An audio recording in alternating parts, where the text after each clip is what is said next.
From the moment he stepped into the dim little bakery, the Mafia boss known across the city as Black Lion expected nothing more than a quiet morning espresso.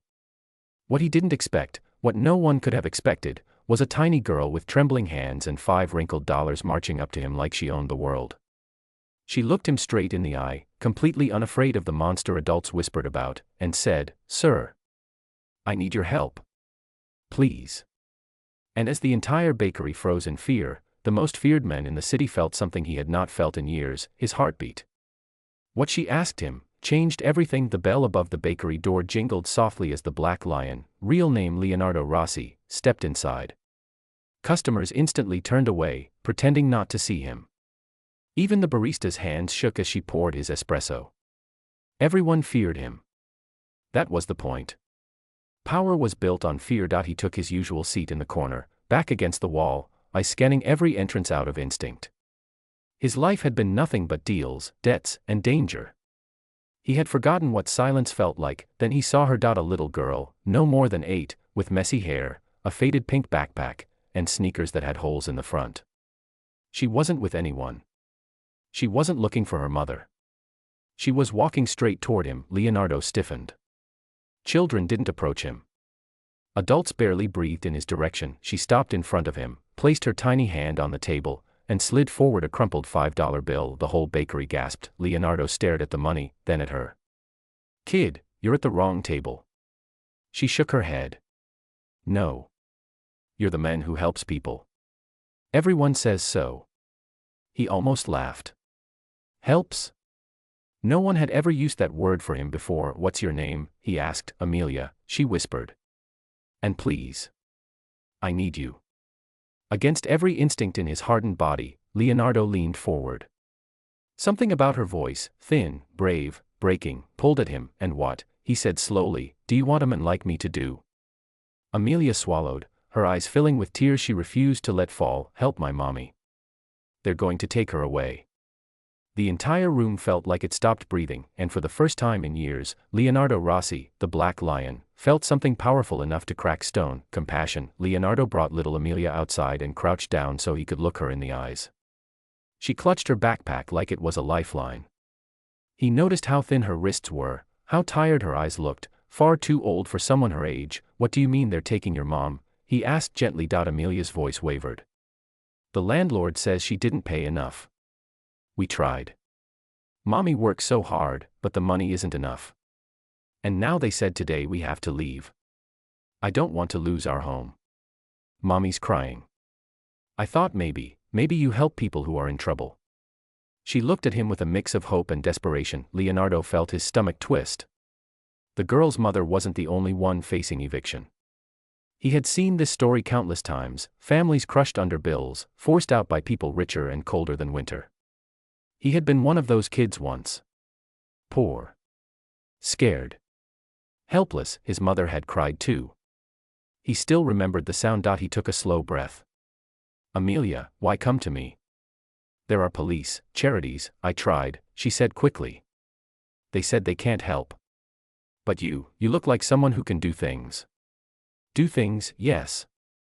That was exactly what he did. But not the kind a child should know about. Still, she believed in him. That alone made his chest ache. He stood and held out his hand. "Take me to your mom." The walk to their apartment was quiet. Amelia skipped occasionally to keep up with his large steps. When they arrived, Leonardo saw peeling paint, broken stairs, and a line of other families with boxes, victims of the same landlord, inside the tiny apartment. Amelia's mother looked up, shocked. Her eyes widened in terror when she saw who stood behind her daughter and Mr. Rossi. I didn't know she." Leonardo raised a hand to calm her. "Relax. I'm not here for trouble." The landlord arrived moments later, barking orders, threatening to call the police if rent wasn't paid immediately. Leonardo stepped between him and the frightened family. "How much?" Leonardo asked. The landlord smirked. "More than they'll ever have." Leonardo pulled out a thick envelope, stuffed with cash. "This should cover their debt.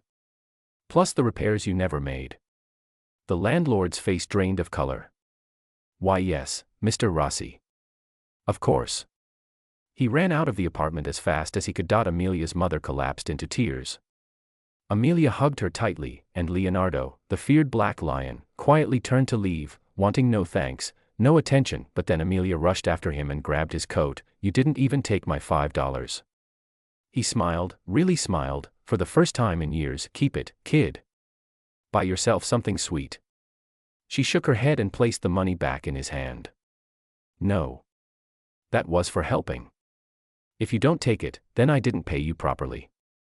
Her innocence hit him harder than any bullet. Slowly, he folded the $5 bill and placed it inside his coat pocket, right over his heart. "All right, Amelia," he said softly. "I'll take it."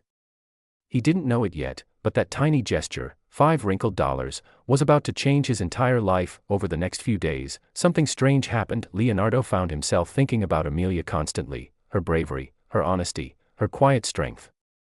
He had spent his entire life using fear to move the world around him, but that little girl had walked straight into the lion's den with nothing more than hope, and she had won. He visited her apartment again, pretending it was just to check the repairs, but Amelia saw right through him.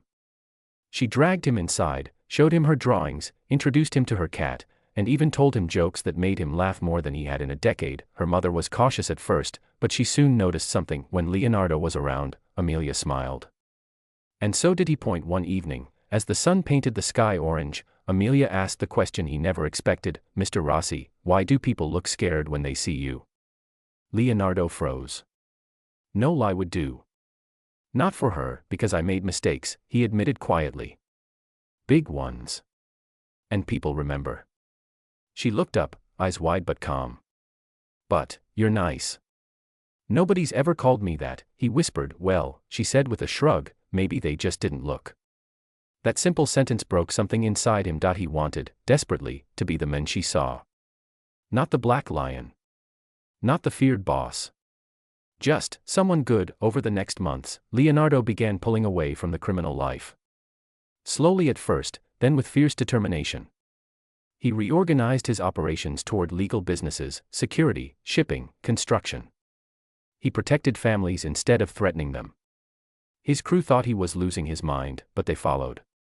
Because a lion that protects is far more powerful than a lion that hunts, and through it all, he kept Amelia's $5 bill in his pocket. One night, as he tucked it carefully back into place, he realized something. That little girl hadn't just paid him, she had saved him. The men who once ruled the city through fear now walked beside an 8-year-old girl, carrying grocery bags for her mother, laughing at silly jokes, and finding a life he never believed he deserved. Amelia changed him because sometimes heroes don't wear capes, sometimes they carry $5 and a heart big enough to change a lion.